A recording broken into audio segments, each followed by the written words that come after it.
কালি যে কণী কচু খানিছিলোঁ সেই কচুখিনি প্ৰথমে এনেকৈ বইল কৰি ল'লোঁ বইল কৰি লোৱাৰ পিছতে বাকলিখিনি ধুনীয়াকৈ এটা এটাকৈ গুচাই ল'লোঁ তাৰপিছতে ভাজিবলৈ লৈছোঁ এইফালে পাঁচফোৰণ কেইটামান লৈছোঁ আৰু পিঁয়াজ লৈছোঁ এইফালে কেৰাহীখন গৰম হোৱা মানে মই এইফালে দেউতাক দি থৈছিলোঁ ঔটেঙা কাটিবলৈ ঔটেঙা কেইপিচ আনি লৈছোঁ ঔটেঙা কেইপিচ ধুনীয়াকৈ ধুই লৈছোঁ ধুই লোৱাৰ পিছতে এইফালে আনিছোঁ চাওকচোন ধুনীয়াকৈ এইফালে এইখন ক'লা ক'লা হৈ আছে কাটি দিব লাগিব এইফালে কেৰাহীখন গৰম হ'লেই তাৰ লগে লগে তেল দি দিলোঁ তেল দিয়াৰ পিছতে পাঁচফোৰণ আৰু পিঁয়াজখিনি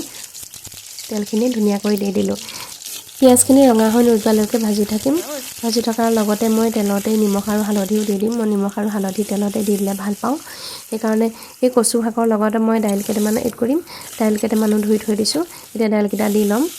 দাইলকেইটা অলপ সময় ভজাৰ পিছতে আকৌ লগতে কচুখিনিও দি দিলোঁ এনেকৈ কচুখিনি এনেকৈ অলপ সময় ভাজি থাকিম দাইল আৰু কচু একেলগে ভাজি থকাৰ পিছত অলপ সময় ভাজি দিম ঢাকোন দি দিম আকৌ ঢাকোন উদঙাই চাইছোঁ এয়া দেখিছেনে সিজি দাইল অকণমান সিজা নিচিনা লাগিছে তাৰপিছতে পানী দি দিলোঁ পানীখিনি